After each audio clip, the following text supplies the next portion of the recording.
So today we're going to be discussing Israel and Iran and the conflict that seems to be unfolding between the two. We're going to be discussing why this happened, how it is probably going to be prevented from escalating, and also how it could indeed escalate into a much larger conflict, both regionally and worldwide. So if you guys do enjoy this video and want to see more videos just like this, make sure to leave a like on it and subscribe to the channel if you're new. Bell notifications also help out a lot so you can get notified when I post every Wednesday and Saturday. And yeah, let's go ahead and just jump straight into this. So over the weekend, Iran sent a barrage of missiles over into Israel. And as we know, with Israel, they have been fighting in Gaza against Hamas, which is an organization that is very against Israel, backed by Iran. So it is kind of full circle, you know, everyone's supporting someone and is against someone else. But this is a pretty substantial event, and that's because Iran was firing directly into Israeli territory from their own country. Now, why did Iran do this? Well, it's because Israel blew up an embassy in Damascus, which is the capital of Syria, which had a bunch of Iranian officials in it. So if you remember, in 2020, the US assassinated Iran's, I think, wartime something. They assassinated someone very important, and there was a lot of backlash from Iran. This is kind of similar to that, with Israel taking out 7 of those people in the embassy. So this is basically just Iran's response. But what's interesting about this, though, is that this might not be an act of war. This could just be either a show of arms, or B, just a response at that. Now, what is Israel going to do in retaliation of this event? Now, of course, there is likely to be retaliation, but not on a large scale. They're not going to be shooting missiles back into Iran. I don't think that's what's going to be happening. As of now, we don't know what they're going to be doing, but what we do know is that Israel and the United States have been talking back and forth. The United States has stated that it's not going to be helping Israel in any kind of retaliation, so the US will stay out of any kind of affairs, and they even have deterred Israel from responding. So this is some pretty good news for everybody, but why? We gotta ask why. Why is this occurring? Well, we know, of course, because Israel did what it did, but there's also a bigger picture to look at. Israel has been at war with the Hamas organization in Gaza for some time now, and if you haven't really noticed, it's not going exactly as well as you would think it would be going. Similar to Russia's invasion of Ukraine, you know, you would think that Russia would be able to take out Ukraine by now, but the fact of the matter is that the front line hasn't moved much in the past couple of months and years. Israel has failed to take out Hamas completely, as the organization is still very much functioning in Gaza. So of course, this would make Israel look weak, and it's likely that Israeli leadership doesn't want that. So I guess as a show of power, they took out those officials in Syria and kind of wanted the attack from Iran to happen in order to unite the populace against a common enemy and kind of hide the fact that, you know, Gaza's not going so well for them. Now, if they don't respond, it's not going to work as well, but it does unite the people against Iran, which might have been their goal, even if they were the ones attacked. Now, what's Iran's goal out of this? It could be seen as 2 things. I don't think Iran is actively seeking war, and that's for the reason of I don't think they can go through a war. The Iranian economy isn't doing too amazing right now, and I just don't think Iran is looking for a war, because that would broaden quite well in the region. When Iran sent those missiles over to Israel, they were actually shot down by not only Israel, but Jordan and Saudi Arabia as well, showing that Iran's cause is not directly supported by all of the Middle Eastern nations. What's also important to know is that the United States would probably back Israel in an active war. In conventional war, the United States would come to the aid of Israel. This is a conventional war. This is just like an act against another country. It's also important to note that Israel has denied that, well, they have denied to comment on if Iran warned them about the missiles or not. So it's likely that, you know, they knew about the incoming missiles. So this is really just showing that what Iran did was for a purpose other than war. So that's kind of the summary of what has happened with Israel and Iran. Of course, this is still an unfolding event. Israel has yet to make an announcement on a response, if there will be one. We know that the United States has deterred them from making a response. We also know that Iran isn't actively seeking war. And also, I do want to say there's really no good sides on this. I know in America, people are directed to support Israel more, and obviously Iran is not a friendly nation toward the United States, so obviously most Americans would be in support of Israel in this scenario, but the truth is there's really no good sides. But yeah, let's go ahead and just talk about how this could escalate into a great regional conflict, and maybe even a global one. That is the point of this channel, of course. So yeah, end segment of journalism / summary, start segment of alternate future, and AdizzPro nonsense. All right, so let's say that Israel's response to Iran's missile barrage is war. Well, there's two ways this could look. One where Israel is the aggressor and one where Israel is defending.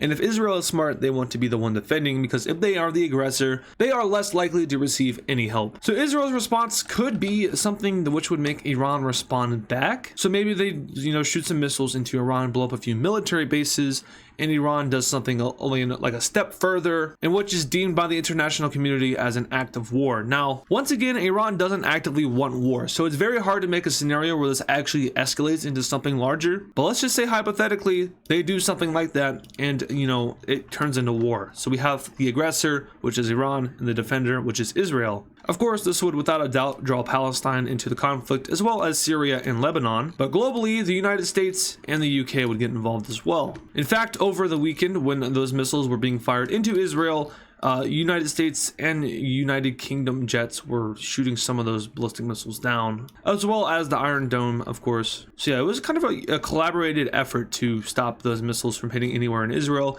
which there were a few places hit, but I think a majority of the missiles were shot down. So now the United States and the UK are involved in the Israel-Iran conflict. Who else would get involved? Likely Saudi Arabia, as well as Jordan for strategical and for political purposes. And it is likely that Iraq would be split in half between the two sides, because Iraq is kind of like in the middle. It's very interesting with Iraq. We would also probably see Kuwait get involved for strategical purposes as well, and Yemen would get drawn in because of the government and the groups down here. So yeah, I'm kind of hesitant to color Iraq a certain color, but I'm just going to put them in red for the sake of, I guess, realism, even though they would likely be split. But here is our Middle Eastern conflict at its height. So this is what it would look like if a war were to break out between Israel and Iran in the most likely scenario. Now, if we want to, we could look at a scenario where it escalates into World War III. Remember, tensions in the world are pretty high right now between Russia, China, and the United States. Russia obviously is at war with Ukraine, and China is eyeing up Taiwan actively. So they could use this conflict as a kind of a means for them to accomplish their goals. China could start an invasion of Taiwan, which would probably draw the United States into a war, since the United States actively has troops defending Taiwan. Russia could attack NATO and into the Baltics. So really, this could be the first step for World War III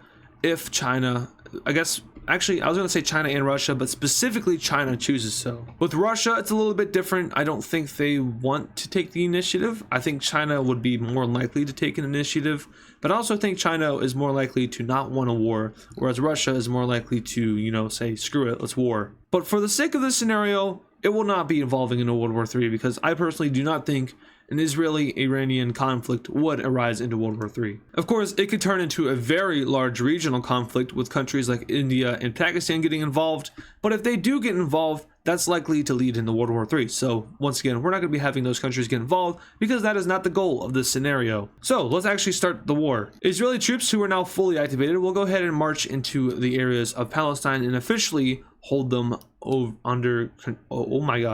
them in their control. Of course, Israeli forces are already partly in Syria and Lebanon, so they will just expand from there, taking out Lebanon pretty quickly. Iran, on the other hand, will work together with Iraq to take out Kuwait and push into Saudi Arabian territory. Down south, the Saudis will primarily focus in on Yemen for now, apart from their defensive stakes up north. Together with the United States, they will hopefully be able to take out the group, which has been harassing the Red Sea for a couple months now. Speaking of the US and their ally, the UK, they will finally land in Israel, and we have boots on the sand as the allies work together to take on the axis of resistance, which is what the alliance between Iran and Syria is called. So to put it frankly, Iran is pretty screwed in this scenario, which further backs my belief that this is not going to happen and no regional conflict will arise from this. If Iran really were to go to war like this, they would likely try to draw in Russia and China, which would, lead to World War III. But to start, Iran doesn't really want a regional conflict, so yeah, that's unlikely. So the blue team works together to take out Syria pretty quickly, and Iraq is next, as blue team troops work together to push through Iraq. Down south, the United States makes a naval landing on the southern coast of Yemen and works together with Saudi Arabia to officially take out Yemen. Now, once again, the blue team works to take out any Iranian gains in Kuwait and Saudi Arabia, and from here, it is downhill for Iran, as they are pushed all the way back to their border, and from here it's not good. Of course, they do have strategical advantage with their geography. A very annoying mountain range exists right here, so we could see a few naval landings made across the Persian Gulf. Now, I'm not underestimating Iran here. It's just the fact that they're going up against some pretty powerful countries, you know, the United States and the UK. There's also Israel and Saudi Arabia. That's a pretty formidable bunch to go against, even if you are Iran. So I think eventually, after a few months of fighting, the people of Iran would eventually get tired of this war. I think their leadership is already kind of unpopular. Well, not unpopular, but it doesn't have like a lot of support. And as we know, across the world, there are a few groups who would wish for Iran to have different leadership and maybe for their flag to change. So Iran is going to crumble, basically. And remember, I said earlier that Iran couldn't really handle a war at this point with their economy. And yeah, so Iran will lose this. I don't know if they get fully invaded. I don't know if Russia and China are going to allow them to get fully invaded because of the strategical advantage of having them on their side, but also because they're a powerful country. But in this scenario, they lose. And it doesn't escalate into World War III, which is entirely possible, just unlikely. So what does a peace treaty look like in this situation? Well, I'm not too sure, since the United States is there at the table as well. Also the UK. They would likely want to stop any kind of escalatory things from happening. So maybe Gaza gets annexed, but I'm not too sure about Palestine as a whole. Maybe they push for Palestine to continue to exist, which would kind of make a lot of countries happy. But also you have to kind of adhere to Israel and make sure they don't get mad at you. So you give them some land in Syria and Lebanon. Down south, Saudi Arabia could take the coastal areas of Yemen along the Red Sea. This is for the purpose of preventing anything like that from happening in the future, but also for controlling trade routes going in and out of the sea area. Yemen would likely receive a new government as well as some active troops in their country to prevent any groups from rising up again. As for Iraq, I'm not too sure if the borders would change at this point. I think just new government, and the stationing of United States and British troops in these countries to kind of control things for a little bit until eventually these countries are able to go again on their own. Now remember, the United States occupied Iraq for a few years. It was like 7 years.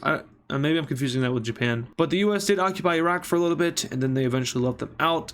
I have seen people say that was for the better and for the worse, so I'm not going to say any like statement on that. But maybe it happens again and they do better this time. So at this point, the Middle East is looking a tiny bit different. Israel is the victor, and they do have themselves a few allies now, which are Jordan and Saudi Arabia, and maybe Kuwait. In real life, the tensions between these countries aren't really real. They don't exist.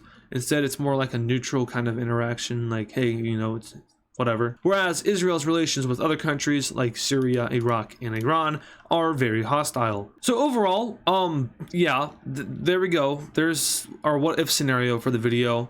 I did kind of want to split this into two parts, which is exactly what I have done with the informative part and the, you know, fantasy war scenario part. And yeah, let me know what you guys think in the comments. What do you think about this war that might break out, or this event that has occurred? Let me know what you guys will think will happen. Do you think Israel is going to respond? Do you think it's going to lead to a great regional conflict? And yeah, thank you guys for watching, and I'll catch you all in the next video. And of course, thank you to all the super fans. This includes Kylie Speaks Plays, German Edits, A Random Guy, Patrick Clauser, Life Lamau, JB Countryball 12, Friaza, Hammertoad 45, CTG Canada Flag, Poland Country Ball, Nevada Garbage Trucks, Yakko, DW Cool Dude, and Terminator. Thank you guys.